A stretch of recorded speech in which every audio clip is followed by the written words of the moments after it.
ஒரு பல்கலைக்கழகம், அங்கே ஒரு இலக்கிய பேராசிரியர். அவர் பாடம் நடத்திக்கிட்டு இருந்தார். ராபர்ட் ப்ரௌனிங் எழுதிய கவிதைகளை பற்றி சொல்லிகிட்டு இருக்கிறார். மாணவர்களும் ரொம்ப அக்கறையாக அதை கேட்டுக்கிட்டு இருக்கிறாங்க. ஒரு குறிப்பிட்ட கவிதையை பற்றி சொல்லும் பொழுது அந்த பேராசிரியருக்கே ஒரு சந்தேகம். அதாவது அந்த கவிதையின் சரியான அர்த்தம் என்னங்கிறதுல சந்தேகம். பேராசிரியர் யோசனை பண்ணார். அந்த கவிதையை முழுசாக புரிஞ்சிக்க முடியல. அதனால் மாணவர்களை பார்த்து சொன்னார், மாணவர்களே, ஒரு நாள் பொறுத்துங்க. இந்த கவிதையை எழுதின கவிஞர் எங்கள் வீட்டுக்கு பக்கத்தில் தான் இருக்கிறார். இன்னைக்கு சாயந்தரம் நான் அவரை நேரிலேயே போய் பார்க்குறேன். பார்த்து இதுக்கு என்னங்க அர்த்தம்னு கேட்டுக்கிட்டு வந்துடுறேன். அதுக்கப்புறம் உங்ககிட்ட சொல்கிறேன் அப்படின்னாராம். அன்னைக்கு சாயந்தரமே அந்த பேராசிரியர் கவிஞரை தேடிக்கிட்டு போயிட்டார். கவிஞர் அவங்க வீட்டில் அவர் பாட்டு உட்காந்துருந்தாராம். இவர் போய் அவர் முன்னாடி உட்காந்தார். அப்புறம் கேட்டார், ஐயா, அந்த கவிதையின் முழு பொருள் என்னன்னு தெரிஞ்சுட்டு போகிறதுக்காக வந்திருக்கிறேன் அப்படின்னாராம். எந்த கவிதை அப்படின்னாராம் அவர். இவர் அந்த கவிதையை சொல்லியிருக்கார். கவிஞர் கொஞ்சம் யோசனை பண்ணிவிட்டு அப்புறம் சொன்னாராம், பேராசிரியரே, நீங்கள் கொஞ்சம் தாமதமாக வந்துட்டீங்கன்னாராம். இவருக்கு ஒன்றும் புரியல. நீங்கள் என்ன சொல்கிறீங்க? நான் தாமதமாக வந்துட்டேன்னா? நீங்கள் தான் உயிரோடு இருக்கிறீங்களே, அப்படி இருக்கும்பொழுது நான் தாமதமாக வந்துட்டேன்னா அது எப்படி அப்படின்னு இவர் குழம்பி இருக்கிறார். இப்போ கவிஞர் சொன்னாராம், ஐயா, நான் உயிரோடு இருக்கிறேன்னா இல்லையாங்கிறது முக்கியம் இல்லை. நான் அந்த கவிதை வரிகளை எழுதினப்போ 2 பேருக்கு அதோட அர்த்தம் தெரிஞ்சிருந்தது. இப்போ ஒரே ஒருத்தருக்கு தான் அதோட அர்த்தம் தெரியும் அப்படின்னாராம். பேராசிரியர் யோசனை பண்ணியிருக்கார். அப்படின்னா அந்த ஒருத்தர் கவிஞர் ராபர்ட் ப்ரௌனிங்கை தவிர வேற யாரா இருக்க முடியும்? இவர் தான் அப்படிங்கிறத அவர் மனசில் நினச்சிக்கிட்டார். அதனால சொன்னார், ஐயா, நான் தாமதமாக வரல, அந்த கவிதையின் பொருள் என்ன அது சொல்லுங்கன்னார். பேராசிரியரே, நான் சொல்றது உங்களுக்கு புரியலன்னு நினைக்கிறேன்.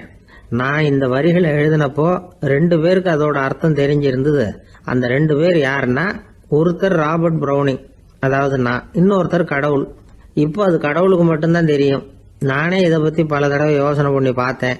இது ரொம்ப அழகானது, ஆனாலும் ரொம்ப வழுக்கலானது. அதை பிடிச்சிட்டோம்னு நினச்சிக்கிட்டு இருக்கும் பொழுதே காற்று மாதிரி அது உங்ககிட்ட இருந்து ஓடி போயிடுது. எனக்கு ரொம்பவும் வருத்தமாக தான் இருக்குது. நிச்சயமாக நான் தான் இந்த வரிகளை எழுதியிருக்கிறேன். அதில் அர்த்தம் இருக்குங்கிறது எனக்கு தெரியும். அதை நான் உணர்றேன். ஆனால் நீங்கள் என்னை மன்னிக்கணும். எனக்கே கூட அதை என்னால் விளக்க முடியல. அப்படி இருக்கும் பொழுது உங்களுக்கு எப்படி அதை நான் விளக்க முடியும் அப்படின்னாரா அந்த கவிஞர். அனுபவிக்கப்படக்கூடிய எல்லாமே விளக்கப்படக்கூடிய ஒன்றல்ல, விளக்கப்படும் எல்லாமே அனுபவிக்கப்படக்கூடிய ஒன்றல்ல அப்படிங்கிறது ஞானிகளுடைய கருத்து. அதுக்காக தான் அந்த சம்பவம். வாழ்க்கையில் நீங்கள் தொடர்ந்து ஆய்வு செய்து கொண்டே இருக்கக்கூடிய விளக்கங்களை ஒருபோதும் அடைய முடியாத பரிமாணங்கள் இருக்கிறதுனால தான் அது அலுப்பு தட்டாமல் இருக்குது. உங்களால் நிறைய அனுபவிக்க முடியும். இருந்தாலும் நீங்கள் அனுபவித்து அறிந்த விஷயங்கள் கூட வார்த்தைகளால் விளக்கப்பட முடிவதில்லை அப்படிங்கிறது பெரியோர் சிந்தனை. இதெல்லாம் ஒரு பக்கம் இருக்கட்டும். நமக்கு தெரிஞ்ச பேராசிரியர் ஒருத்தர் 1 மணி நேரம் ரொம்ப விவரமாக வகுப்பு எடுத்தார். கடைசியாக சொன்னார், மாணவர்களே, ரொம்பவும் எளிமையாக விளக்கமாக எல்லா விவரமும் சொல்லியிருக்கிறேன். அதனால் இதில் உங்களுக்கு சந்தேகம் வர்றதுக்கு வாய்ப்பே இல்லை. இருந்தாலும் கேட்க வேண்டிய கடமை கேட்குறேன். இது வரைக்கும் நடத்தினதில் யாருக்காவது ஏதாவது சந்தேகம் உண்டா அப்படின்னு கேட்டாராம். எனக்கு ஒரே ஒரு சந்தேகம்தான் சார் அப்படின்னு எழுந்திரிச்சு நிற்கிறான் ஒருத்தன். என்னன்னு கேட்டாராம். இது வரைக்கும் நீங்கள் என்ன பாடம் சார் நடத்துனீங்க அப்படின்னானா அவன். ஒரு பெரியவர்கிட்ட பேசிக்கிட்டு இருந்தேன். அவர் என்கிட்ட ஒரு கேள்வி கேட்டார். திருடர்கள் எத்தனை வகை தெரியுமா உனக்கு அப்படின்னார். இதுதான் அவர் கேட்ட கேள்வி. எதுக்காக என்ன பார்த்து அந்த கேள்வி கேட்டார் தெரியல. இருந்தாலும் நான் அவருக்கு பதில் சொன்னேன். திருடர்களில் எத்தனையோ வகை உண்டுங்க. கார் திருடன், சைக்கிள் திருடன், முகமூடி திருடன், எப்படி சொல்லிகிட்டே போகலாம். இருந்தாலும் என்னுடைய சிற்றறிவுக்கு எட்டின வரையில் திருடர்களை 2 வகையாக பிரிக்கலாம் அப்படின்னு நினைக்கிறேன். ஒன்று ராத்திரியில் திருடுற திருடன், இன்னொருத்தன் பகலில் திருடுற திருடன். அதாவது பகல் திருடன், ராத்திரி திருடன் அப்படின்னு பெரியவர் சிரித்தார். என்ன சிரிக்கிறீங்களே? என்ன, கள்வர்கள் 4 வகை அப்படின்னு ஆரம்பித்தார். எப்படின்னு கேட்டேன். சாப்பாட்டுக்கு இல்லாமல் திருடுறாங்க பாருங்க, அது ஒரு வகையாம். சாப்பாட்டுக்கு இருந்தும் திருடுறாங்க பாருங்க, அது ஒரு வகையாம். இதை தவிர இன்னும் ஒரு 2 வகை திருட்டு உண்டு. அது என்னன்னா, ஆண்டவன்கிட்ட இருந்து நாம திருடுற திருட்டு, இன்னொன்று என்னன்னா நம்ம கிட்ட இருந்து ஆண்டவன் திருடுற திருட்டு அப்படின்னார். எனக்கு ஒன்றும் புரியல. என்ன சார் இது, ஆண்டவனையே திருடன்னு சொல்றீங்களே அப்படின்னு ஆச்சரியமா. ஆமாங்க, ஆண்டவனை கல்வன்னு சொல்றது இல்லையா? காஞ்சிபுரத்துக்கு பக்கத்தில் திருக்கார்வனம் அப்படின்னு ஒரு ஊர் இருக்கு. அங்கே உள்ள பெருமாளுக்கு கள்வர்னு தான் பேர். அது மட்டும் இல்லை, திருமங்கை ஆழ்வார் தம்முடைய திரு நெடுந்தாண்டகத்தில் கார்வனத்துள்ளாய் கல்வா அப்படின்னு தான் அழைக்கிறார். அப்படின்னு நிறைய உதாரணம்லாம் சொல்ல ஆரம்பித்தார். அதுக்கப்புறம் அவர்கிட்ட பேசி நான் புரிஞ்சுக்கிட்ட விவரங்களை தான் நான் இப்போ உங்ககிட்ட சொல்ல போகிறது. அதாவது அவர் சொன்ன முதல் வகை திருடர்கள் சாப்பாட்டுக்கு இல்லாமல் திருடுறவங்க. இவங்களை திருத்தி போடலாம். சாப்பாட்டுக்கு இருந்தும் பணம் சேர்க்கணுங்கிற ஆசையால் பொய் கணக்கெல்லாம் எழுதுறாங்க பாருங்க, அவங்க தான் 2வது வகை. 3வது வகை திருட்டு தான் மிகப்பெரிய திருட்டு. இறைவனுக்கு சொந்தமானதை நம்முடையதுன்னு நினைக்கிற திருட்டு. எது இறைவனுக்கு சொந்தமானது அப்படின்னா ஆத்மா. பகவானுக்கு சொந்தமான ஆத்மாவை நம்முடையதுன்னு நினைக்கிறது தான் அந்த மாபெரும் திருட்டு. இதுக்கு பேர் தான் ஆத்மாபகாரமா. சரி, இதுக்கு பரிகாரம் என்ன? எல்லாம் இறைவனுடையது, நமக்கு ஒன்றும் இல்லை அப்படின்னு நினைக்கிறது தான் இதுக்கு பரிகாரம். இதெல்லாம் இருக்கட்டும். 4வது திருட்டு ஒன்று சொன்னோம்ல, ஆண்டவன் நம்மகிட்ட இருந்து திருடுறது. அது எப்படி? ஆண்டவனை கள்வன்னு சொல்கிறாங்க, அது சரி. அவர் என்னத்தை திருடினார்? இப்போ இன்னொருத்தருக்கு சொந்தமான ஒன்றை எடுத்து வச்சுக்கிறது தான் கள்ளத்தனம். ஆனால் ஆண்டவன் எடுத்துக்கிட்டோம்னா இருக்கிறது எல்லாமே அவனுக்கு சொந்தம். அப்படி இருக்கிறப்போ அவரை எப்படி கள்வன்னு சொல்கிறது? இது என்ன புரியாமல் இருக்குதே அப்படின்னு சொல்லி பார்த்தா அதுக்கும் விளக்கம் சொல்கிறாங்க அவங்க. அதாவது ஆண்டவனுக்கு உருவமே கிடையாது, அரூபமாக இருக்கிறவன், அதாவது உருவம் இல்லாமல் இருக்கிறவன். அப்படி உள்ள பகவான் நம்மளை மாதிரி உருவத்தில் இருக்கிறான். நம்மளை மாதிரியே கை காலு மூக்கெல்லாம் இருக்குது ஆண்டவனுக்கு. இந்த உருவம் நம்மகிட்ட இருந்து திருடினது தானே. அவன் தன்னுடைய உண்மையான திருமேனியை நமக்கு காட்டாம, அதாவது தரிசனம் கொடுக்காம இருக்கிறது கள்ளத்தனம் தானே. அதனால தான் இதுவும் ஒரு பெரிய திருட்டு, இருக்கிறதுலேயே மிகப்பெரிய திருட்டு அப்படிங்கிறார். என்கிட்ட பேசிக்கிட்டு இருந்தார், இந்த விஷயம்லாம் சொல்லிட்டு இருந்தாரு இந்த பெரியவர். அதாவது திருட்டை ஆன்மீக நோகத்தில் அவர் பார்க்குறார். நம்ம பார்வையில் இதை விட அபூர்வமான திருட்டுலாம் இங்கே உண்டு. அபூர்வமான திருடர்களும் உண்டு. ஒரு திருடன் சிறையிலிருந்து விடுதலையாகி வெளியில் போனான். கொஞ்ச நாளில் மறுபடியும் திரும்பி ஜெயிலுக்கு வந்துட்டான். அப்போது சிறை அதிகாரி அவனுக்கு அறிவுரை சொன்னாராம். ஏன்பா இப்படி அடிக்கடி தப்பு பண்ணிவிட்டு ஜெயிலுக்கு வந்துவிடுறியே, உனக்கு சொந்த பந்தம் எதுவும் இல்லையா? உனக்கு அப்பா அண்ணன் தம்பிகள் அவங்க கூட எல்லாம் சேர்ந்து வாழணுங்கிற ஆசை இல்லையா அப்படின்னு கேட்டிருக்கார். அவங்களோட சேர்ந்து வாழணுங்கிற ஆசை எனக்கு நிறைய உண்டுங்க சார் அப்படின்னு அவன். அப்புறம் எதுக்கு இப்படி ஜெயிலுக்கு வந்துவிடுற அப்படின்னாரான் அவர். அவங்க எல்லாருமே இங்கே தானே சார் இருக்காங்க அப்படின்னு அவன். சங்கீத வித்வான்களில் பல வகை உண்டு. சில குறிப்பிட்ட ராகங்களை பாடுறதுல அவங்களுக்கு பெருமை வர்றது உண்டு. ஆனால் ஒருத்தர் இருந்தார், அவரால் ஒரு ராகத்துக்கே பெருமை வந்தது. அந்த ராகத்தை அவர் வாசித்து கேட்கணும் அப்படின்னு சொல்லுவாங்க. அது என்ன ராகம்னா தோடி ராகம். சரி, அந்த வித்வான் யாருன்னா அவர் தான் திருவாவடுதுறை ராஜரத்னம் பிள்ளை. பேராசிரியர் கல்கி ஒரு சமயம் தம்முடைய பத்திரிகையில் எழுதினாராம். அதை அப்படியே படிக்கிறேன் கேளுங்களேன். ஆஹா, ஸ்ரீ ராஜரத்னம் பிள்ளையின் தோடி ஆலாபனையை முதலில் கேட்டபோது அவருடைய கற்பனையை விட்டு தள்ளுங்கள். நம்முடைய மனதில் என்னென்ன இன்பமயமான கற்பனைகள் எல்லாம் உதித்தன. குழந்தை தாயிடம் கொஞ்சம் குரலை கேட்டோம், அன்னை குழந்தையிடம் கொஞ்சம் குரலை கேட்டோம், ரதியும் மன்மதனும் பேசிக்கொண்ட காதல் மொழிகளை கேட்டோம், முருகன் சிவபெருமான் செவிகுளிர மொழிந்த உபதேசத்தை கேட்டோம், கலைமகள் கவிஞனுக்கு அருளிய ஆசி மொழிகளை கேட்டோம், நாரத முனிவருடைய தம்பூரா சுருதியை கேட்டோம், ராவணன் தன் எலும்பை ஒடித்து வீணையாகச் செய்து வாசித்த கானத்தை கேட்டோம், கானப்பறவைகளின் கலகல ஒலியை கேட்டோம், கோலக்குயில்களின் குரல் இனிமையை கேட்டோம். இப்படிலாம் பேராசிரியர் கல்கி விமர்சனம் எழுதியிருக்கிறார். திருவாவடுதுறை ராஜரத்னம் பிள்ளை அவர்களுடைய வாசிப்பை கேட்டுட்டு டி.என். ராஜரத்னம் பிள்ளை இறந்து போனார். அப்போ கவிஞர் கண்ணதாசன் எழுதினார், செவியனில் ஓடி எங்கள் சிந்தையில் ஓடி இந்த புவியெல்லாம் ஓடி நின்பார் பொங்கிய தோடி வேறிங்கு எவரிடம் போகும் ஐய இனி அதை காப்பார் யாவர் அவிந்தனின் சடலத்தோடே அவிந்தது தோடிதானும் அப்படின்னு எழுதினாராம். அந்த அளவுக்கு அவருடைய தோடியை ரசித்தவர்கள் உண்டு. அதே மாதிரி தோடின்னா என்னன்னு தெரியாமலே அவரை ரசித்தவங்களும் அந்த காலத்தில் உண்டு. அதாவது ஒரு பெரிய சபையில் இவர் வாசிச்சுக்கிட்டு இருக்கிறார். பாதியில் ஒரு பெரிய மனுஷன் உள்ளே வந்தார். அவர் உடம்புல பட்டு வேஷ்டி, ஜருகை, அங்கவஸ்திரம், வாயில் வெத்தலை, வாசனை புகையில, காதில் வைரக்கடுக்கன், கழுத்தில் தங்க சங்கிலி, கை விரல் பூரா மோதிரம், கையில் ஒரு வெள்ளி வெத்தலை புட்டி, உதவிக்கு 2 பேர் பக்கத்தில். இவ்வளவு பந்தாவோட வரார் கச்சேரி கேட்கறதுக்கு. இப்படி வந்தவர் முதல் வரிசையில் வந்து உட்கார்ந்தார். வித்வான் வாசித்து முடித்ததும் இவர் அவரை பார்த்து, ஐயா, நீங்கள் தோடி வாசிக்கிறதுல ரொம்ப கெட்டிக்காரர்னு கேள்விப்பட்டிருக்கேன், அதை கேட்கறதுக்காக தான் மெனக்கிட்டு வந்திருக்கிறேன், அதை வாசிங்களேன் அப்படின்னாராம் இந்த பெரியவர். ராஜரத்னம் பிள்ளைக்கு ஒன்றும் புரியல. ஏன்னா இது வரைக்கும் அவர் வாசிச்சுக்கிட்டு இருந்ததே அந்த தோடி ராகத்தை தான். அதை வாசித்து முடித்ததும் அதை வாசிங்களேன்னு இவர் கேட்குறார். அப்படின்னா இவரோட ஞானம் எப்படிப்பட்டது? இவ்வளவும் கேட்டுட்டு இப்படி கேட்குறாரே அப்படின்னு அவர் யோசிச்சிருக்கிறார் ராஜரத்னம் பிள்ளை. உடனே என்ன பண்ணார் தெரியுமா?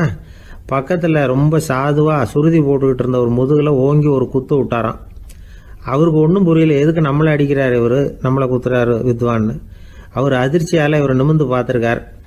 அப்போ ராஜரத்னம் பிள்ளை சொன்னாராம், ஏய்யா, ஐயா பெரிய மனுஷன், என்னுடைய பரம ரசிகர், தோடி ராகம் கேட்கணுங்கிறதுக்காக இவ்வளவு தூரம் வந்திருக்கிறார், வந்து வரிசையில் உட்காந்துருக்கார். நீ இந்த சமயம் பார்த்து தோடி ராகம் வாசிக்கிற நாதஸ்வரத்தை வீட்டில் வச்சுட்டு வந்துட்டியே, இப்போ ஐயாவுக்காக அந்த ராகத்தை நான் எப்படி வாசிக்கிறது அப்படின்னு சொல்லிவிட்டு மறுபடியும் முதுகில் ஒரு அடி கொடுத்தாராம். அடி வாங்கினவருக்கே சிரிப்பு அடக்க முடியலையா. உங்கள் பையன் எப்படி சார் இருக்கான் அப்படின்னு விசாரித்தார் ஒருத்தர். அவன் என்ன சார், எதை சொன்னாலும் காதில் வாங்க மாட்டேங்கிறான், அவன் பாட்டுக்கு போகிறான் வர்றான் அப்படின்னு சொல்லி அழுத்துக்கிட்டார் அப்பா. பெரியவங்க சொல்கிறத சின்ன பிள்ளைங்க கேட்கறது இல்லைங்கிறது ஒரு குறை, பெரியவங்க சொல்கிறது சின்ன பிள்ளைங்க காதலையே விழறது இல்லைங்கிறது ஒரு குறை. இது கொஞ்சம் சீரியஸான விஷயம், கவனித்து பார்க்கணும். ஒரு குழந்தைக்கு காது சரியாக கேட்குதா இல்லையா அப்படிங்கிறத நாம தான் கவனித்து பார்த்து கண்டுபிடிக்கணும். அதுவாக நம்மக்கிட்ட தவழ்ந்து வந்து, அப்பா எனக்கு காது கேட்கல, அழைச்சிட்டு போங்க டாக்டர்கிட்ட அப்படின்னுலாம் சொல்லிகிட்டு இருக்காது. அது சரி, ஒரு குழந்தைக்கு காது சரிவர கேட்குதா இல்லையா அப்படிங்கிறத முன்கூட்டியே நாம் தெரிஞ்சுக்கிறது எப்படி? அதுக்கு சில வழி இருக்குது. உங்கள் குழந்தைய கொஞ்சம் அப்படி கவனித்து பாருங்கள். அடிக்கடி ஜலதோஷம், காதில் அரிப்பு ஏற்படுதா, மூக்கு விரிவாகவும், அப்புறம் டான்சில், அடினாய்டு, சத அழற்சி, இது மாதிரி ஏதாவது இருக்கா, வாயிலிருந்து எச்சில் ஒழுகுதா, குழந்தை வாயினால் சுவாசிக்குதா, பற்கள் முன்னாடி தள்ளி வளருதா, இதெல்லாம் அதுக்கு அறிகுறி. அப்புறம் இந்த VBDF TH இப்படி இந்த ஒலிகள் சேர்ந்த வார்த்தைகளை குழந்தை சரியாக புரிஞ்சுக்காது. இப்போ உதாரணத்துக்கு பட்டுன்னு சொல்லு குழந்தை அப்படின்னீங்கன்னா அது கட்டுன்னு சொல்லும். அதாவது பட்டு சவுண்டை அதால் புரிஞ்சுக்க முடியல. அப்புறம் உங்கள் குழந்தை உங்களை உறக்க பேச சொல்கிறானா, அடிக்கடி கேள்வி கேட்குறானா, சாப்பிட்றப்போ கவனம் இல்லாமல் இருக்கானா, படிப்பில் போதுமான முன்னேற்றம் இல்லையா, வகுப்பில் சரியாக கவனிக்கிறது இல்லையா, இப்படிலாம் இருந்தால் ஆரம்பத்திலேயே டாக்டர்கிட்ட அழைச்சிட்டு போய் சிகிச்சையை ஆரம்பிச்சுடலாம், குணப்படுத்தி விடலாம். குழந்தைக்கு காது சரியாக கேட்கலன்னா நீங்கள் செய்ய வேண்டியது என்ன தெரியுமா? அவனுக்கு காது கேட்கலேங்கிறதுக்காக அவன் முன்னாடி சத்தம் போட்டு பேசக்கூடாது. மெதுவாக சீராக பேசணும், அவனை பார்த்து பேசணும். உங்கள் உதட்டு அசைவுகள் அவனுக்கு உதவும், அதை பார்த்தே புரிஞ்சுக்குவான். நீங்கள் வாயில் வெத்தலை பாக்கு போட்டுக்கிட்டோ புகை பிடிச்சிக்கிட்டோ பேசக்கூடாது. அப்படி பேசினா அவனால் அந்த உச்சரிப்பை சரியாக புரிஞ்சிக்க முடியாது. ஒரு வார்த்தையை சொல்கிறீங்க, அவனுக்கு புரியல அப்படின்னா அதே வார்த்தையை மறுபடியும் சொல்லணும். அவனுக்கு நீங்கள் முதல்ல சொன்ன வார்த்தை புரியலேன்னு நினச்சிக்கிட்டு மறுபடியும் திருப்பி சொல்கிறப்போ அதே அர்த்தம் வரக்கூடிய வேறு வார்த்தையை சொல்லக்கூடாது. இப்படிலாம் நடந்துக்கிட்டால் அவனுக்கு மன திடத்தை ஏற்படுத்த முடியும். இல்லைன்னா அவனுக்கு தாழ்வு மனப்பான்மை வந்துடும். குழந்தைக்கு காது கோளாறுன்னா ஆரம்பத்திலேயே டாக்டர்கிட்ட அழைச்சிட்டு போனால் போதும், குணப்படுத்தி விடலாம். அப்புறம் பார்த்துக்கலாமே அப்படின்னு அலட்சியமாக இருந்துட்டால் தான் கஷ்டம்.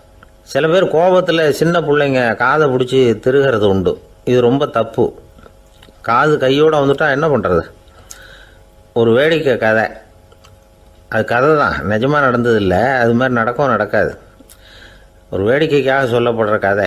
அதாவது ஒரு வீட்டில் அப்பா அம்மாவை பார்த்து சொல்லிகிட்டு இருக்கார், இதை பாரு, நாளைக்கு காலையில் என்னை சீக்கிரம் எழுப்பி விட்டுரு, நான் செங்கல்பட்டு வரைக்கும் போயிட்டு வர வேண்டியிருக்கு அப்படின்னாராம்.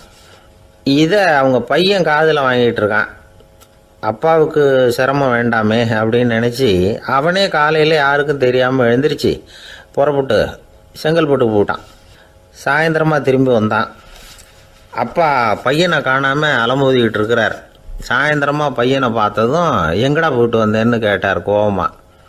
செங்கல்பட்டுக்கு போயிட்டு வந்தேப்பா, நீ வேணா அலைய வேண்டாமேன்னு அப்படின்னா. எதுக்கடா போனேன்னு அதட்டினார். அதான்ப்பா நீ நேற்று வந்து அம்மா கிட்ட சொல்லிக்கிட்டு இருந்த, அதை காதில் வாங்கினேன், உனக்காக நான் போயிட்டு வந்தேன் அப்படின்னா. உடனே எந்த காதில் வாங்கினேன் அப்படின்னு சொல்லி காதை பிடிச்சி திருகினார். அந்த காது கையோடு வந்துட்டுது. இது நடந்து கொஞ்ச நாள் கழித்து அந்த அப்பாவும் பையனும் கடத்தெருவில் போய்கிட்டு இருக்கிறாங்க. எதிரில் ஒரு நாய் ஓடி வந்தது. அதுக்கு 2 காதும் இல்லை. என்ன இது, இந்த நாய்க்குட்டிக்கு 2 காதும் இல்லை அப்படின்னார் அப்பா. அதுக்கு பையன் சொல்கிறான், அப்பா அது 2 தடவை செங்கல்பட்டுக்கு போயிட்டு வந்துடுவோம் அப்படின்னானா. ஒரு புகழ்பெற்ற ஜப்பானிய சாமுராய் வீரன், வாள் வீசுறதுல ரொம்ப கெட்டிக்காரன். ஒரு கடுமையான போரில் கலந்து கொண்டுட்டு களைச்சி போய் திரும்பி வந்தான். படுக்கையில் விழுந்தான். பக்கத்தில் என்னமோ சத்தம் கேட்டுது. திரும்பி பார்த்தான். ஒரு எலி அவனை முறைச்சி பார்த்துக்கிட்டு இருந்தது. உடனே வாழை உருவனா வீசினான். அது தப்பிச்சிட்டு ஓடி போச்சு. எவ்வளோ முயற்சி பண்ணி பார்த்தா முடியல. கடைசியில் அந்த வாள் முறிஞ்சு போனது தான் மிச்சம். ஒரு பக்கம் அவனுக்கு இது அவமானமாக போயிட்டுது, இன்னொரு பக்கம் பயமாக போயிட்டுது. எவ்வளவோ போர்களில் எதிரிகளை பந்தாடினவன் அவன் ஒரு எலிகிட்ட தோற்று போய்டுறதா அவனால் சகிச்சிக்க முடியல. மனைவி கிட்ட சொன்னான் இப்படி நடந்துட்டுதுன்னு. அவள் சிரிச்சா. உங்களுக்கு புத்தியே இல்லை, எலியை போய் யாராவது வாளால் வெட்டுவாங்களா அப்படின்னு அந்த அம்மா சொன்னதும், நீ என்ன சொல்கிறேன்னா, ஒரு பூனையை கொண்டுட்டு வந்துட்டா போதும், அதுக்கப்புறம் ஏன் எலி வரப்போகுது அப்படின்னு அந்த அம்மா. உடனே ஒரு பூனை வந்து சேர்ந்தது. அது சாதாரண பூனை இல்லை, வீர சாகசங்கள்லாம் செஞ்சு பழக்கப்பட்ட பூனை. பெரிய இடத்துல வளர்ந்தது. அதை கொண்டுட்டு வந்துட்டாங்க. அந்த பூனை குறி பார்த்து எலி மேலே பாஞ்சுது. ஆனால் அந்த எலியை சுலபமாக தப்பிச்சு போட்டுது. அடுத்தபடியாகவும் பாயறதுக்கு முயற்சி பண்ணிச்சு அந்த பூனை. ஆனால் அந்த எலியோ ரொம்ப தந்திரமாக திடீர்னு அந்த பூனையின் முகத்துக்கு நேராக பாஞ்சுது. அவ்வளவுதான். அந்த பூனை பயந்து போய் ஒரே தாவி ஜன்னல் வழியாக வெளியில் ஓடிப்போச்சு. அந்த வீரனுக்கு இது ஒரு பெரிய அதிர்ச்சியாக இருந்தது. அடுத்தபடியாக யோசனை பண்ணான். ராஜா வளர்த்துக்கிட்டு இருந்த அரண்மனை பூனையை ஒரு நாள் இரவலாக கேட்டு வாங்கிட்டு வந்தான். ஊர் உலகம்லாம் பேர் வாங்கின பூனை இது. அந்த பூனையாலும் அந்த எலியை ஒன்றும் செய்ய முடியல. வீரனுக்கு ரொம்ப அதிர்ச்சி. அந்த அரண்மனை பூனைகிட்டையே போய் புலம்புனான். அரண்மனை பூனையே, நீயே தோற்று போயிட்டியே, இனிமேல் நான் என்ன செய்ய முடியும்னா. அந்த பூனை சிந்திச்சுது. அப்புறம் சொல்லிச்சு, இந்த காரியத்துக்கு இந்த மேல்மட்ட விவகாரம்லாம் சரிப்பட்டு வராது. சாதாரண வீட்டு பூனை கிடச்சிதுன்னா அதை கொண்டுட்டு வந்து விட்டுப்பார் அப்படின்னுது. சாதாரண பூனையால் என்ன செஞ்சிட முடியும்னா இவன் நம்பிக்கை இல்லாமல். இப்போது அந்த அரண்மனை பூனை சொல்லிச்சு, பெரிய வீட்டு பூனையெல்லாம் நல்லா சாப்பிட்டு தூங்கி பழக்கப்பட்டிருக்கோம். அதுக்கெல்லாம் ராஜதந்திரம் தெரியும், ஆனால் எலி பிடிக்க தெரியாது. அதுக்கான வளர்ப்பும் இல்லை, பயிற்சியும் இல்லை. ஏன்னா அதுக்கெல்லாம் பசி கிடையாது. சாதாரண வீட்டு பூனை அப்படி இல்லை, பசிக்கு ஆகாரம் தேடி அலையும். எலிகளை பிடிச்சி சாப்பிட்டுட்டு தான் உயிர் வாழும். அதனால் அதுகளுக்கு எலியை பிடிக்கிற எல்லா உத்திகளும் தெரியும், எங்களுக்கு தெரியாது அப்படின்னுது. அது சரியே, அதுவும் பூனை தான், நீயும் பூனை தான், அதால் முடிகிற காரியம் ஏன் உன்னால் முடியல அப்படின்னு கேட்டான் இவன். இதுக்கு அந்த பூனை சொல்லிச்சு, இதே கேள்வியை நானும் கேட்டேன், உன்னுடைய தந்திர முறை என்னன்னு கேட்டேன். அதுக்கு பதில் சொல்லாமல் படுத்து தூங்கி போச்சு. அதை மறுபடியும் எழுப்பி கேட்டேன், அதுக்கு கோவம் வந்துட்டுது. இதில் என்ன தந்திர முறை வேண்டியிருக்கு, நான் ஒரு பூனை அவ்வளவுதான். பூனைன்னா பூனை, பூனை எலியை பிடிக்கும், நான் எலியை பிடிக்கிறேன் அவ்வளவுதான்னுது அப்படின்னு சொல்லி விவரமாக சொல்லிச்சு அந்த அரண்மனை பூனை. உடனே ஒரு சாதாரண பூனையை கொண்டுட்டு வந்துட்டாங்க. கொண்டாந்து விட்டால் அது பார்க்குறதுக்கு ரொம்ப சாதாரணமாக தெரிஞ்சுது. இந்த வீரனுக்கு நம்பிக்கை வரல. இருந்தாலும் அதை கொண்டுட்டு வந்து வீட்டுக்குள்ளே விட்டான். ஒரே நிமிஷம் அந்த எலியை கவிட்டு வெளியில் ஓடி போச்சு. மேலிடத்து பூனைகள்லாம் இதை வேடிக்கை பார்த்துக்கிட்டு வெளியில் நின்றுக்கிட்டு இருக்குது. எல்லாரும் மெதுவாக அந்த பூனையை நெருங்கி, உங்ககிட்ட அப்படி என்ன தனிப்பட்ட திறமை, அதோட ரகசியம் என்னன்னு கேட்டாங்க. அந்த சாதாரண பூனை ரொம்ப சாதாரணமாக சொல்லிச்சான், அதெல்லாம் எனக்கு தெரியாது, நான் பூனை அவ்வளவுதான், நீங்களும் பூனையாக இருங்கோ அப்படின்னு சொல்லிவிட்டு அந்த பூனை தன்னுடைய வாயில் கவிய எலியோடு அங்கேருந்து நடந்து போச்சு. இந்த கதையிலேருந்து நாம் புரிஞ்சிக்க வேண்டிய தத்துவம் என்னென்னா, நீயாக இரு. இதுதான் அந்த தத்துவம். நம்ம ஒவ்வொருத்தருக்கு உள்ளேயும் ஒரு தனித்தன்மை இருக்குது. இதை அவங்கவுங்க புரிஞ்சுக்கிட்டு உண்மை இயல்பு புரிஞ்சுக்கணும். நம்முடைய இயல்பு என்னங்கிறது நமக்கு தெரியணும். அதை கண்டுபிடிக்கிறது தான் உண்மையான கலை. ஒரு பெரிய மனுஷன் வாயை அகலமாக திறந்து வச்சுட்டு தூங்கிட்டு இருந்தான். உடனே ஒரு எலி உள்ளே பூந்துட்டு தான். வீட்டு வேலையாள் டாக்டருக்கு ஃபோன் பண்ணான். எங்கள் முதலாளி வாய்க்குள்ளே ஒரு எலி பூந்துட்டுது டாக்டர் அப்படின்னா. நான் உடனே புறப்பட்டு வரேன், அதுக்கு முன்னாடி நீ ஒரு ரொட்டி துண்டை எடுத்து ஒரு வாய்க்கு முன்னாடி காட்டு, உள்ளே போன எலி வெளியில் வந்துடும்னார் டாக்டர். சரின்னு சொல்லிவிட்டான். கொஞ்ச நேரத்தில் டாக்டர் அங்கே போய் சேர்ந்தார். அப்போ வேலைக்காரன் ஒரு பெரிய மீனை அவர் வாய்க்கு நேராக இப்படியும் ஆட்டிக்கிட்டு இருந்தான். நான் ரொட்டி துண்டை தானே காட்ட சொன்னேன்னார் டாக்டர். அவன் சொன்னான், எலியை வெளியில் கொண்டுட்டு வர்றதுக்கு ரொட்டி துண்டை காட்ட சொன்னீங்க டாக்டர், அதுக்கப்புறம் அந்த எலியை துரத்திக்கிட்டு ஒரு பூனை உள்ளே போயிருக்கு, அதுக்காக தான் இந்த மீனை காட்டிகிட்டு இருக்கேன் நானா. இது எதுக்குன்னா இப்படி வேடிக்கையாக சொல்கிறது, பூனை பூனையாக இருக்க வேண்டும், எலி எலியாக இருக்க வேண்டும், மனுஷன் மனுஷனாக இருக்க வேண்டும் அப்படிங்கிறத புரிஞ்சுக்கிறது. நாம இருக்கிற வரை வெற்றி நிச்சயம். ஒரு குழந்தை அம்மா கிட்ட போச்சு, அம்மா என்னை தூக்கிக்க. உடனே அந்த அம்மா அந்த குழந்தைய தூக்கி இடுப்புல வச்சுக்கிறாங்க. எந்த பக்கம் வச்சுக்கிறாங்க? இடது பக்கம். பொதுவா குழந்தைய தூக்குறவங்க யாரும் வலது பக்கம் இடுப்புல வச்சுக்கிறது இல்ல. விவரம் தெரியாத சில ஆம்பளைகளை அப்படி தூக்கி வச்சுக்கிட்டு அலையிறது உண்டு. ரொம்ப காலமாவே குழந்தைகளை இடுப்புல இடது பக்கமா வச்சிருக்கிற பழக்கம் தான் இருந்து வந்திருக்குது. இதுக்கு ஆய்வாளர்கள் என்ன காரணம் சொல்றாங்க தெரியுமா? அப்படி இருந்தாதான் குழந்தை சொல்றத, குழந்தை நினைக்கிறத தாயினால நல்லா உணர முடியுதாம். இடது பகுதி ஆட்சி பண்றது, குறிப்பா காதின் தலைமையாக இருக்கிறது வலது பக்கம் தான். அதனால தாய் குழந்தைக்கு பதில் சொல்லவோ, அது என்ன கேக்குதுங்கிறத சீக்கிரமா புரிஞ்சுக்கிட்டு நடந்துக்கவோ அதுதான் சௌரியம் அப்படின்னு ஆய்வாளர்கள் இதுக்கு காரணம் சொல்றாங்க. இதனால என்ன ஆகுதான், தாய்க்கும் குழந்தைக்கும் நெருக்கம் அதிகமாகுதான், குழந்தைக்கும் பாதுகாப்பு அதிகமா. அது மட்டும் இல்ல, ஒரு தாய் தன்னுடைய குழந்தைய இடுப்புல சுமக்கிறதுனால அவள் நினைக்கிறத, அவளோட இதய துடிப்ப குழந்தை உணர்தான். 9 மாதத்துக்கு அதிகமா இருந்த இடம் இல்லையா, அதனால அவளை பத்தி நல்லா அறிந்து கொள்ளுகிற வாய்ப்பும் குழந்தைக்கு கிடைக்குது. நம்ம முன்னோர்கள் ரொம்ப காலத்துக்கு முன்னாடியே வலது கையை பார்க்க ஆரம்பிச்சிட்டாங்களாம். அவங்க பயன்படுத்திய கல் ஆயுதங்கள்லாம் வலது பக்கமா தான் தீட்டப்பட்டிருக்குது. அதுல இருந்து நமக்கு என்ன தெரியுதுன்னா, வலது கையை தான் உபயோகப்படுத்தி இருக்கிறாங்கிறது தெரியுது. இப்படி எல்லாம் இருந்தா கூட இன்னைக்கு நம்மள 10ல் ஒருத்தருக்கு ஒரு பழக்கம் உண்டு, அது இடது கை பழக்கம். ஆனாலும் 2 கைகளும் ஒற்றுமையா இருக்கிறதுக்கு தான் ரொம்பவும் முயற்சி பண்ணுதான். இப்போ வலது கை பழக்கம் உள்ளவங்க பேசுறதுக்கு, எழுதுறதுக்கு, செயல்படுத்துற தலைமையகம் தலையின் பின்புறம் பிடரியில் இருக்குது. இடது கை பழக்கம் உள்ளவங்களுக்கு மூளையில 2 பக்கங்கள்லயும் தலைமையகம் இருக்குது. இது விஞ்ஞானிகள் சொல்றது. எத்தனையோ மேதைகள் இடது கை பழக்கம் உள்ளவங்களா இருந்திருக்கிறாங்க. அமெரிக்க மேதை பெஞ்சமின் பிராங்க்லின், இத்தாலிய ஓவியர் லியோனார்டோ டாவின்சி, இப்படி நிறைய பேர் இருந்திருக்கிறாங்க, இப்போ இருக்கிறாங்க. காலங்காலமா இயல்பாவே இடது கை பழக்கம் இருந்து வந்திருக்குது.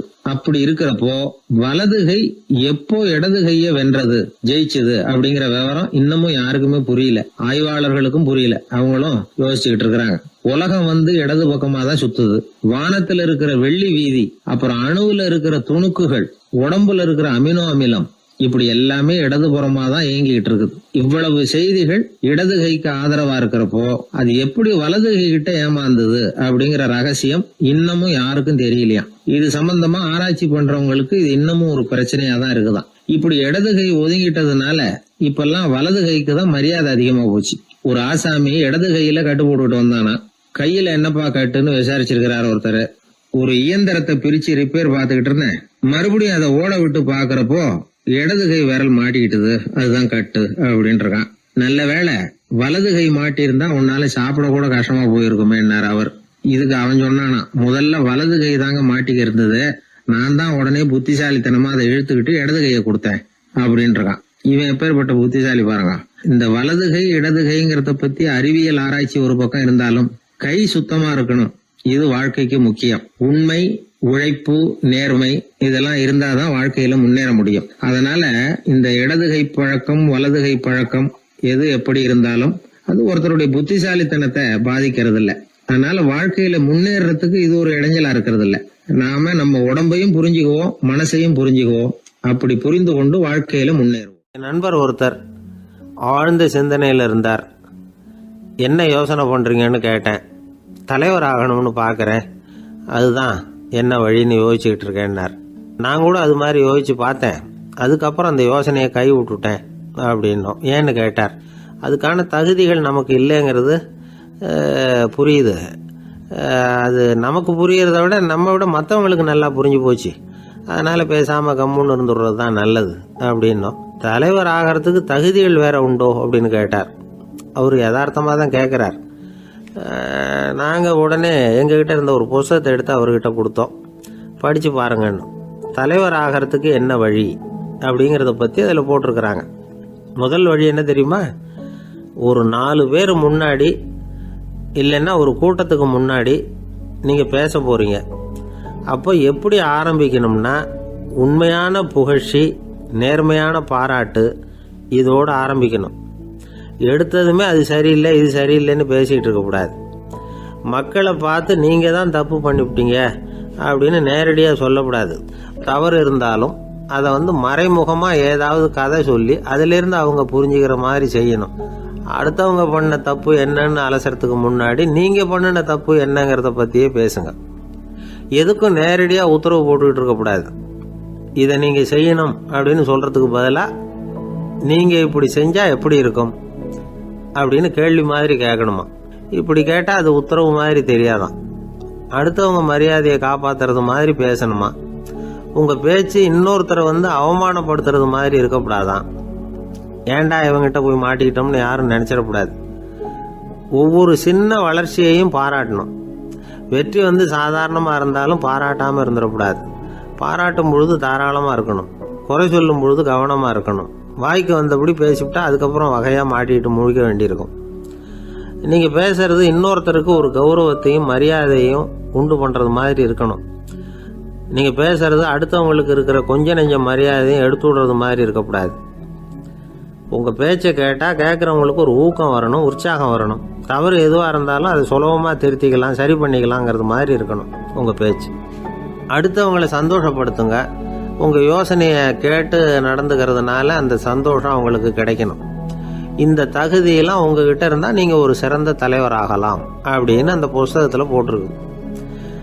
இந்த காலத்தில் தலைவர் ஆகிறதுக்கு வேறு சில தகுதிகள்லாம் கூட தேவைப்படுது. ஒரு புள்ள தன்னுடைய அப்பா கிட்ட, அப்பா உன்ன மாதிரியே நானும் அரசியலில் சேரணும், தலைவர் ஆகணும்னு ஆசைப்படுறேன், இன்னையிலேருந்து எனக்கு அரசியல் பாடம் கற்றுக் கொடு அப்படின்னு கேட்டிருக்கான். அவரும் சரின்னு சொல்லிவிட்டு ஒரு பெரிய ஏணியை எடுத்துகிட்டு வந்தாராம். ஒரு செவுத்தில் சாத்தினார். இந்த ஏணியில் ஏறி உயர போய் அங்கே பரன் மேலே இருக்கிற ஒரு புத்தகத்தை எடுத்துகிட்டு வாடான் இருக்கார். மகனை பார்த்து, அப்பா ஏணி ரொம்ப உயரமாக இருக்குது, நீ ஜாக்கிரதையாக இதை பிடிச்சிக்கோ, நான் ஏறி போகிறேன் அப்படின்னு நான் பையன். பயப்படாத, நான் பார்த்துக்கிறேன்னார் அப்பா. பையன் ஏணியில் ஏறினா உச்சிக்கு போனதும் அப்பா கையை எடுத்துட்டார். ஏணி அப்படியே சரிஞ்சுட்டுது. பையன் பொத்துன்னு கீழே விழுந்துட்டான். இடுப்பு பிடிச்சிக்கிட்டே எழுந்திரிச்சான். என்னப்பா இது, இப்படி என்னை ஏற விட்டுட்டு கையை விட்டுட்டியே, இப்படி கை விடலாமா அப்படின்னு கத்தியிருக்கான். அப்பா நிதானமாக சொன்னாராம், அவசரப்படாதேப்பா, அரசியலில் இதுதான் முதல் பாடம், பெத்த அப்பனாக இருந்தாலும் அவனை நம்பாதே அப்படின்னு உபதேசம் பண்ண ஆரம்பித்தார். காலை நேரம், கடற்கரை ஓரம், காலை வீசிக்கிட்டு கையை வீசிக்கிட்டு ஏதோ சண்டைக்கு போகிற சிப்பாய் மாதிரி எல்லாரும் நடந்து போயிட்டுருக்கிறாங்க. நடைப்பயிற்சி. அதில் நமக்கு தெரிஞ்ச ஒருத்தர் எதிரில் வந்தார் ரொம்ப வேகமாக. என்ன சார் வாக்கிங்க அப்படின்னு கேட்டோம். அவரால் ஆமாம்னு பதில் சொல்ல முடியல, அவ்வளவு கஷ்டம். மூச்சு விடுறதுக்கே வாயை திறந்து மூடிக்கிட்டு இருக்கிறார். எங்கே பேசுறது? கொஞ்சம் நின்று நிதானித்து மூச்சு விட்டுட்டு அதுக்கப்புறம் சொன்னார் ஆமாம் அப்படின்னு. என்ன சார் இவ்வளவு வேகம்னோ? உங்கள் பேச்சை கேட்டுவிட்டு தான் சார் நடக்க ஆரம்பித்தோம். நீங்கள் தான் அடிக்கடி சொல்லிகிட்டு இருந்தீங்க நடக்கிறது நல்லதுன்னு. அன்னையிலேருந்து ஆரம்பிச்சுட்டேன், ஆனால் ரொம்ப கஷ்டமாக இருக்குது சார். இப்போ பாருங்கள், உங்கள்கிட்ட சுலபமாக பேசக்கூட முடியல, மூச்சு வாங்குது, உடம்பு கூட வலிக்கிறது மாதிரி இருக்குது அப்படின்னு அவர் பாட்டுக்கு பேச ஆரம்பிச்சிட்டார். உங்களை யார் சார் இவ்வளவு வேகமாக நடக்க சொன்னது? வேகத்தை குறைங்க, மெதுவாக நடங்க அப்படின்னோம். நீங்கள் நடக்கிறதுனால என்னென்ன சௌகரியம்னு அன்னைக்கு சொன்னீங்களே தவிர சௌகரியமாக நடக்கிறது எப்படின்னு சொல்லலையே அப்படின்னார் அவர். இன்னமும் லேசாக மூச்சு வாங்கிக்கிட்டே சொன்னால் கூட இவர் சொல்கிறதுலேயே ஒரு நியாயம் இருக்குது. அதனால் இந்த நடைப்பயிற்சி பண்ணுறவங்க கவனிக்க வேண்டிய சில முக்கியமான குறிப்புகள் இருக்குது. அது என்னென்னங்கிறத அவங்க தெரிஞ்சுக்கணும். அது தெரிஞ்சு வச்சுக்கிறது நல்லது. இதெல்லாம் மருத்துவ நிபுணர்கள் சொல்கிற குறிப்புகள். அவங்க என்ன சொல்கிறாங்க தெரியுமா? உங்கள் வயசு 40க்கு மேலேயா? உங்கள் எடை இருக்க வேண்டியதை விட 10 கிலோ அதிகமாக இருக்குதா? நீங்கள் புகை பிடிக்கிறவரா? இதய நோய், இரத்த நாள நோய், உயர் இரத்த அழுத்தம் இப்படி ஏதாவது உங்களுக்கு உண்டா? அப்படின்னா நீங்கள் உங்கள் இஷ்டத்துக்கு வரிஞ்சு கட்டிக்கிட்டு நடைப்பயிற்சி பண்ண ஆரம்பிச்சிடாதீங்க. முதல்ல ஒரு மருத்துவ பரிசோதனை பண்ணிக்கோங்க, அதுதான் நல்லது அப்படின்னு அவங்க சொல்கிறாங்க. நடக்கிறப்போ, உடற்பயிற்சி செய்கிறப்போ மார்பு பகுதியில் அல்லது வேறு எங்கேயாவது தொடர்ந்து வலி இருந்ததுன்னா பயிற்சியை நிறுத்தி விட்டு டாக்டரை போய் பார்க்கணும். நடைப்பயிற்சி பண்ணுறப்போ உங்கள் சக்திக்கு தகுந்த மாதிரி மெதுவாக அதிக கஷ்டம் இல்லாமல் முன்னேறலாம். அங்கே என்ன போட்டியாக வைக்கிறாங்க, முந்திக்கிட்டு போய் என்ன பண்ண போகிறோம், பரிசாக வாங்க போகிறோம். அதனால் நிதானம் அவசியம் அப்படிங்கிறது அவங்க ஆலோசனை. தொந்தரவு கொடுக்காத ஷூ, ட்ரெஸ்ஸு இதுகளை உபயோகப்படுத்துங்க. பாதத்தில் ஆடு தசை இருக்குல்ல, அங்கே ஏதாவது பிரச்சனை இருந்ததுன்னா டாக்டரை பாருங்கள். இந்த பாதத்தில் வலி வரும் அந்த இடத்துல. வெயில் காலமாக இருந்தால் தலைக்கு தொப்பி வச்சுக்கோங்க. பனியில் நடந்தாலும் அப்படி தான், தலையை பத்திரமா பார்த்துக்குங்க. நம்மக்கிட்ட ஏதோ கொஞ்சம் உருப்படியாக தெரியறது அது தானே. உடற்பயிற்சிக்கு முன்னாடி பின்னாடி பயிற்சி செய்கிறப்போ நிறைய தண்ணி குடிக்கலாமா. முதல் 1 மாதத்துக்கு கொஞ்சம் தளர்த்தியாக சாவகாசமாக நடக்கலாம். மணிக்கு 3 அல்லது 4 கிலோமீட்டர் வேகம்னு வச்சுங்களேன். அதுக்கப்புறம் வேகத்தை அதிகப்படுத்தலாம். மணிக்கு 6 அல்லது 8 கிலோமீட்டர் அளவுக்கு நடக்கலாம். நல்லா கையை வீசிக்கிட்டு நடக்கணும். மூச்சு விடுற எண்ணிக்கை அதிகரிக்கணும். இது மாதிரி ஒரு 30 நிமிஷம் நடக்கலாம். தனியாக நடந்து போகிறதுக்கு உங்களுக்கு என்னமோ மாதிரி இருக்குதா, கூட யாரையாவது சேர்த்துக்குங்க. ஒரு குரூப்பாக சேர்ந்து போகலாம். நடக்கிறதுங்கிறத ஒரு சந்தோஷமான சமாச்சாரமாக ஆக்கிக்கணும். தினம் இப்படி நடக்க வேண்டி இருக்குதே அப்படின்னு புலம்பிக்கிட்டே போகக்கூடாது. சில பேர் நடக்கிறப்போ கடந்த காலத்தை அசை போட்டுக்கிட்டே போவாங்க. சில பேர் வருங்காலத்தை அசை போட்டுக்கிட்டே போவாங்க. சில பேர் முக்கியமான திட்டம்லாம் இப்படி நடக்கிறப்போ தான் தீர்மானம் பண்ணுவாங்க. நடக்கிறதுனால மன இறுக்கம் குறையுது, பரபரப்பு குறையுது, மன ஆற்றல் பெருகுது, தன்னம்பிக்கை வளருது, முதுமை தள்ளி போகுது, செயல்திறன் அதிகரிக்குது. இதை தவிர உடம்புக்கும் பல விதமான சௌகரியங்கள் ஏற்படுது. அதனால் இது வரைக்கும் நடக்க ஆரம்பிக்காதவங்க இனிமேல் இந்த குறிப்புகளை கவனத்தில் வச்சுக்கிட்டு நடக்க ஆரம்பிச்சுடலாம்.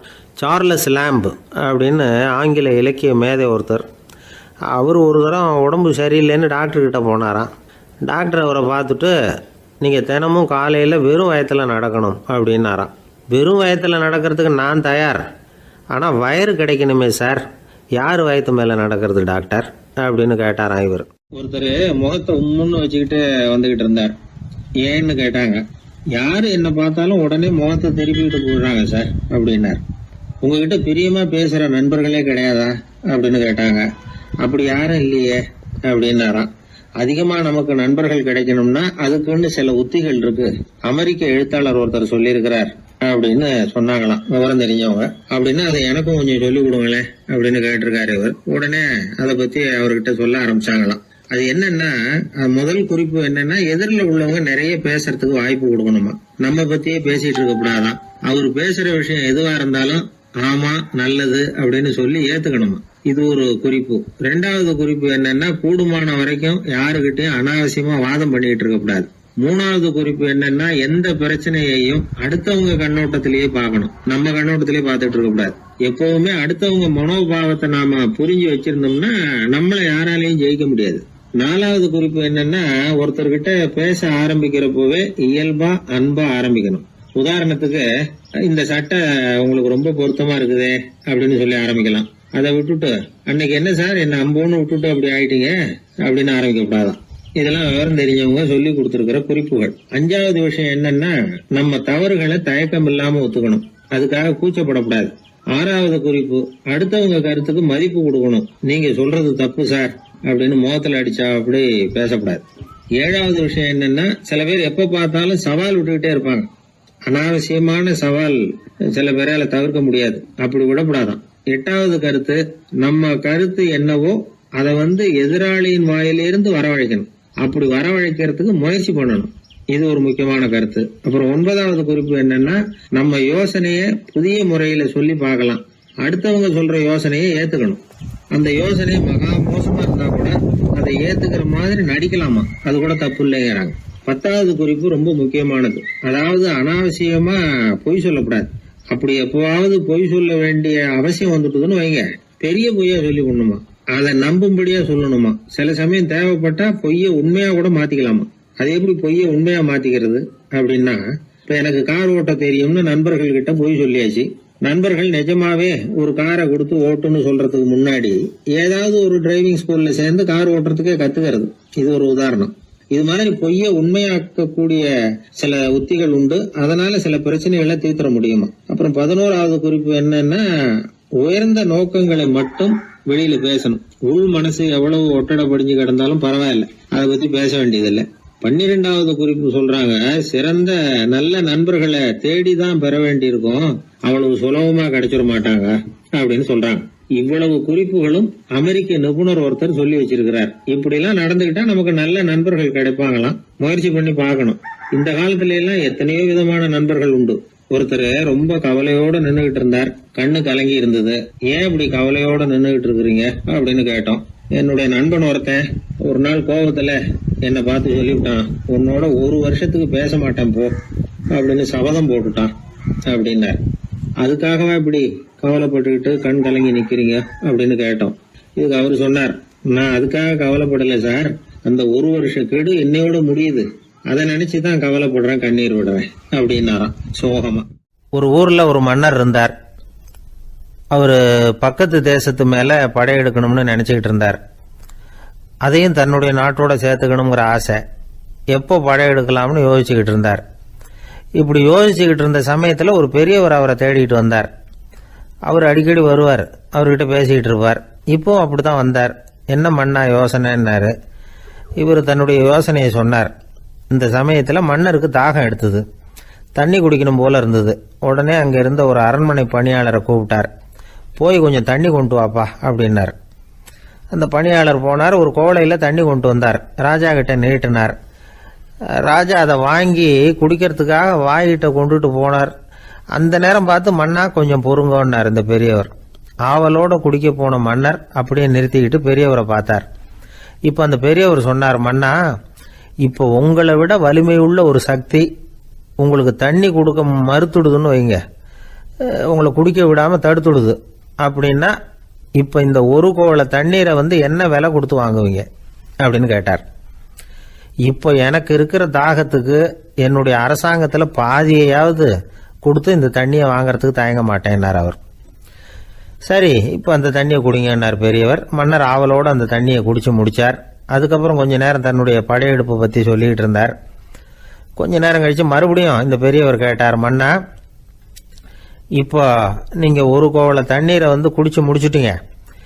இப்போ அந்த தண்ணீர் உங்க உடம்ப விட்டு வெளியில வரக்கூடிய பாதை அடப்பட்டு போச்சு அப்படின்னு வச்சுங்க, அதை வெளியேற்றுவதற்காக நீங்க எவ்வளவு செலவழிப்பீங்க அப்படின்னு கேட்டார். மன்னர் யோசனை பண்ணார். அப்படி ஒரு நிலைமை ஏற்பட்டு போச்சுன்னா என்னுடைய அரசாங்கம் பூராவையும் அதுக்கு ஈடா தர்றதுக்கு கூட தயங்க மாட்டேன்னார். இப்ப அந்த பெரியவர் சொன்னார், எந்த அரசாங்கத்தின் மதிப்பு ஒரு கோவள தண்ணீர் அளவுக்கு கூட இல்லையோ அந்த அரசாங்கத்தை அடையணுங்கிற பேராசையில மனிதர்கள் தங்களுடைய சகோதரர்கள் கூடவே சண்டை போட்டுக்கிறாங்களே, அதுல ஏதாவது அர்த்தம் இருக்குதா அப்படின்னாராம். மன்னருக்கு இப்பதான் அர்த்தம் புரிஞ்சுதான். மனசுல தெளிவு உண்டாச்சு. தன் மனசுக்குள்ள உண்டான வெறியை விரட்டி அடிச்சு விட்டார். அதுக்கப்புறம் நிம்மதியா ஆட்சி புரிஞ்சார். இப்படி ஒரு கதை. உயிருக்கு என்ன விலை கொஞ்சம் யோசனை பண்ணி பாருங்க. ஆனா அது இப்போ எவ்வளவு மலிவா போயிட்டுது, அதையும் யோசனை பண்ணி பாருங்களேன். ஆசை பேராசையா மாறுது, அப்புறம் அது வெறியா ஆகுது, அதுக்கப்புறம் பைத்தியம் பிடிக்குது. இந்த காலத்து மனிதர்களுக்கு 2 விதமான பைத்தியம் பிடிச்சிருக்கிறதாக ஒரு பெரியவர் சொல்றார். ஒன்னு பணம், இன்னொன்னு அதிகாரம். இதெல்லாம் எவ்வளவு காலத்துக்கு நீடிக்கும்? ஒரு சர்வாதிகார நாட்டில் 3 பேர் ஜெயிலில் இருட்டு அறையில பேசிக்கிட்டு இருக்கிறாங்க. நீ எப்படி இந்த ஜெயிலுக்கு வந்த அப்படின்னு ஒருத்தர் கேட்டாராம். இந்த நாட்டு ராஜாவை ஆதரிச்சு நான் பிரச்சாரம் பண்ணினேன், அதனால கூட்டத்தில் தகராறு வந்துட்டுது, கலவரமா போச்சு, அதுக்கு நான் தான் காரணம்னு அரெஸ்ட் பண்ணி இங்க கொண்டாந்து போட்டாங்க அப்படின்னாராம் அவரு. சரி, நீ எப்படி இங்க வந்த அப்படின்னு இன்னொருத்தரை பார்த்து கேட்டிருக்கார். நான் இந்த நாட்டு ராஜாவை எதிர்த்து பிரச்சாரம் பண்ணேன், அதனால கலவரம், அரெஸ்ட் பண்ணி கொண்டாந்து போட்டாங்கன்னார். சரிப்பா, நீ எப்படி அங்க வந்த அப்படின்னு 3வது ஆளை பார்த்து இவங்க கேட்டாங்களாம். இதுக்கு அந்த ஆள் மெதுவா வெளிச்சத்துக்கு நான் தான் இந்த நாட்டு ராஜா அப்படின்னாராம். ஊர்ல ஒரு ஞானி இருந்தார். ஒரு நாள் அவரை தேடிட்டு ஒருத்தர் வந்தார். வந்தவர் ஞானியை பார்த்து ஒரு கேள்வி கேட்டார். ஐயா, உங்களுடைய சாதனை என்ன? இதுதான் அவர் கேட்ட கேள்வி. இதை கேட்டதும் அந்த ஞானி நிமிர்ந்து இவரை பார்த்தார். அப்புறம் சொன்னார், அது ஒன்றும் பெரிய விஷயம் இல்லை, அது ரொம்ப எளிமையான ஒண்ணு. எப்ப எனக்கு பசிக்குதோ அப்ப நான் சாப்பிட்டுருவேன், எப்ப எனக்கு தூக்கம் வருதோ அப்ப நான் தூங்கிடுவேன், அவ்வளவுதான் அப்படின்னார். கேள்வி கேட்டவர் ஒரு மாதிரி ஆயிட்டார். ஐயா, இதே தானே நாங்களும் செய்யறோம், இதுல என்ன அதிசயம் இருக்கு அப்படின்னார். இப்ப அந்த ஞானி சொன்னாராம், இங்கதான் நீங்க தப்பு பண்றீங்க அப்படின்னாராம். அப்படியான்னாரு இவரு. ஆமா அப்படின்னாராம். நீங்க செய்யற தவறு எனக்கு புரியுது. ஏன்னா நான் உங்களை மாதிரி நான் வாழ்ந்து பார்த்துருக்கிறேன். அதனால என்னுடைய அனுபவத்துல உங்களுக்கும் எனக்கும் உள்ள வித்தியாசத்தை உணர முடியுதுன்னாரா. என்ன சொல்றீங்க, எனக்கு ஒன்றும் புரியலையேன்னாரா இவரு. இதை பாருங்க, சாப்பிடுறதுங்கிறது நாம 2 பேருக்கும் பொதுவான ஒரு காரியம்தான். ஆனா நீங்க சாப்பிடுறதுக்கும் நான் சாப்பிடுறதுக்கும் வித்தியாசம் இருக்கு அப்படின்னாராம். என்ன வித்தியாசம்னு கேட்டிருக்கார். நீங்க பசி இல்லாத பொழுது சாப்பிடுறீங்க, இப்போ சாப்பிடுற நேரம் வந்துட்டுது அப்படிங்கிறதுக்காக சாப்பிடுறீங்க. சாப்பாடு ருசியா இருக்கு அப்படிங்கிறதுக்காக சாப்பிடுறீங்க. எது தேவைங்கிறது தெரியாம சாப்பிடுறீங்க. அது மாதிரி தூக்கமும் உங்களுக்கு ஒரு பழக்கமா போட்டுது.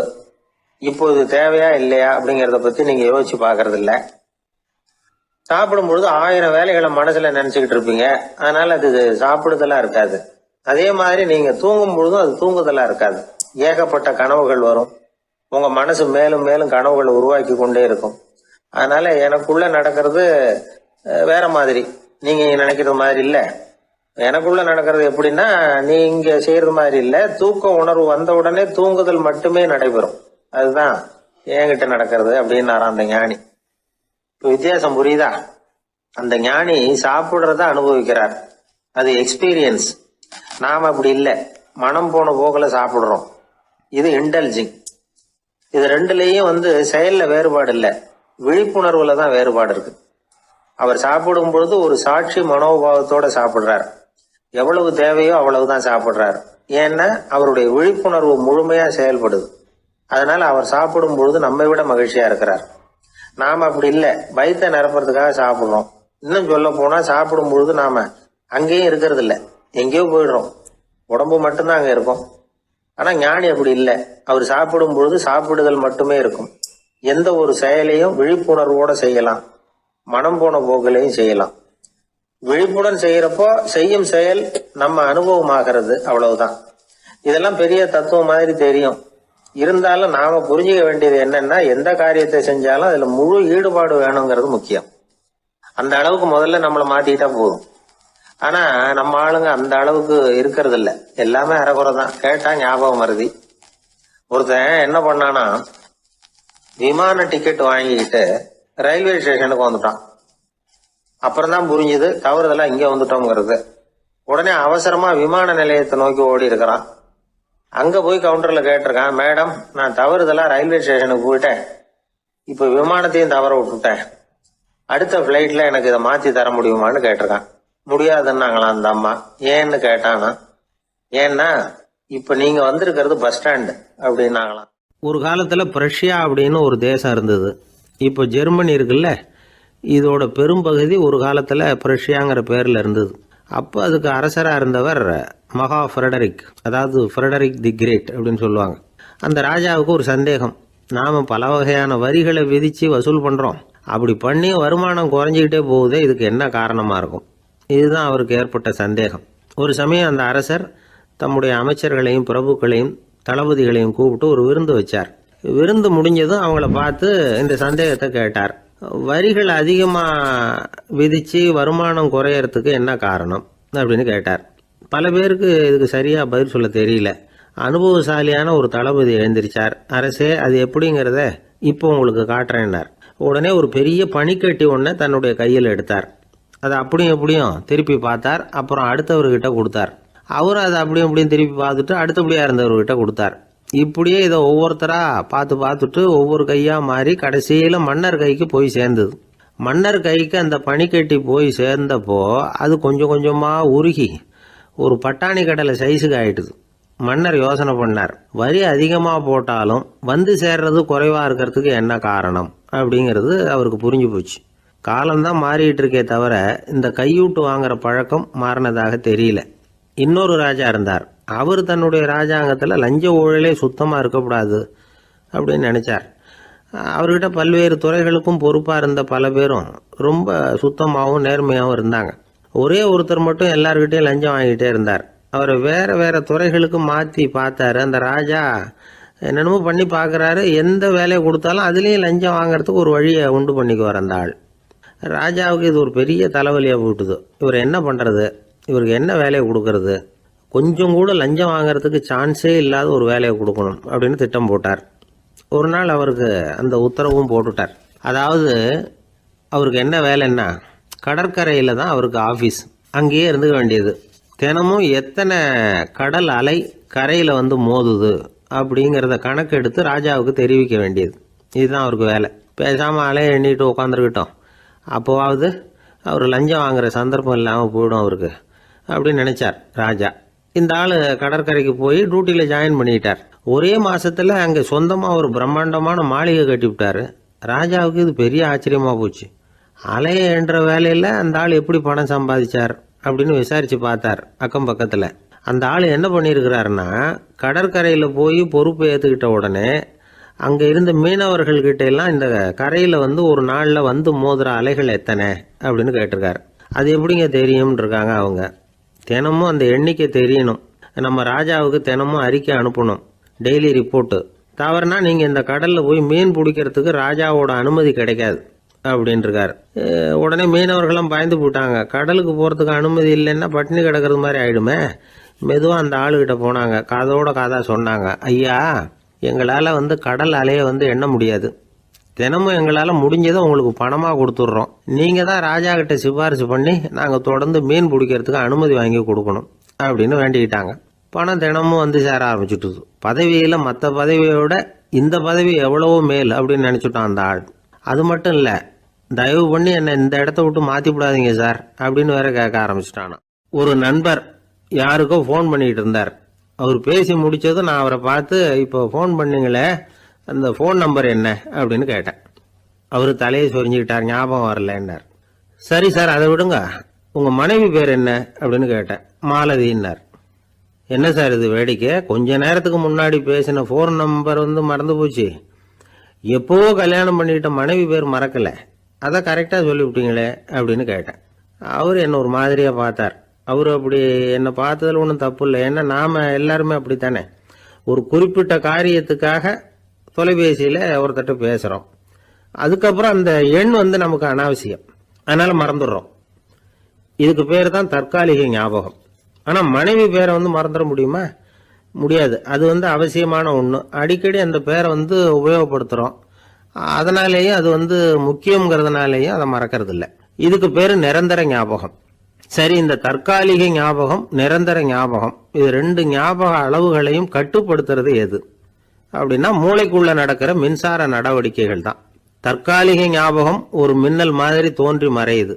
நிரந்தர ஞாபகம் ஒரு படிவம் போல மூளையில படிஞ்சுடுது. ஒரு சம்பவத்தின் பல பிரதிகள் மூளையில பல்வேறு பகுதிகளிலேயும் படிகிறதுனால ஒன்று மறைஞ்சாலும் மறந்தாலும் இன்னொன்று மறையறதில்லை. இப்படிப்பட்ட நிலைமையில தான் தொண்டையில இருக்கு, வாயில வரமாட்டேங்குது சார் அப்படிமா. ஒருத்தருக்கு எந்த துறையில ஆர்வமும் ஈடுபாடும் அதிகமோ அது சம்பந்தமான ஞாபக சக்தி அதிகமா இருக்கும். தொழிலை விரும்புகிற ஒரு டெலிபோன் ஆபரேட்டருக்கு எண்கள்லாம் நல்ல ஞாபகம் இருக்கும். அது மாதிரி கவிஞர்களுக்கு வார்த்தைகள் நல்ல ஞாபகத்தில் இருக்கும். இது ஒரு பக்கம் இருந்தாலும் ஒரு மூளை வந்து எண்களை விட எழுத்துக்களை விட படங்களை ரொம்ப சுலபமா ஞாபகத்தில் வச்சுக்குது. புரிஞ்சுக்கிற தன்மை, அனுபவம், புத்தி கூர்மை இது கூடி குறையிறத பொறுத்து ஞாபக சக்தியும் ஏறும் இறங்கும்.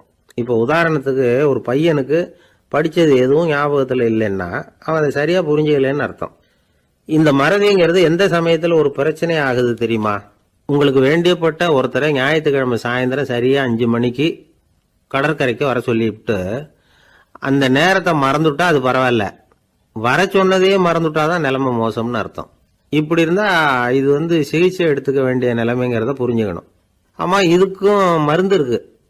ஆனால் மூளை வந்து குறிப்பிட்ட அளவுக்கும் கீழே இயங்குறப்போவோ இன்னொன்று சொல்லுவாங்க, இந்த நியூரோ டிரான்ஸ்மிட்டர் அப்படின்னு சொல்லுவாங்க. அப்படிங்கிற மூளை ரசாயனம் ரொம்பவும் குறைஞ்சி போகிறப்போ மட்டும்தான் உபயோகப்படும். டாக்டர் என்ன சொல்கிறாங்க தெரியுமா? மூளையை பொறுத்த வரைக்கும் அதில் ஞாபக சக்தி அதிகமாக உள்ள மூளை, மறதி உள்ள மூளை அப்படின்னு ஒன்றும் கிடையாது அப்படிங்கிறாங்க. நினைவு வச்சுக்கிறதுக்கு பயிற்சி அளிக்கப்பட்ட மூளை, பயிற்சியற்ற மூளை அப்படின்னு வேணும்னா சொல்லலாம் அப்படின்னு சொல்கிறாங்க. அதனால நம்ம ஞாபக சக்திங்கிறது நம்ம கிட்ட இருக்கிற பயிற்சி, முயற்சி இதை பொறுத்து தான் அமையும். ஒருத்தர் ஒரு பென்சிலை எங்கேயோ வச்சுக்கிட்டு தேடிக்கிட்டு இருந்தார்.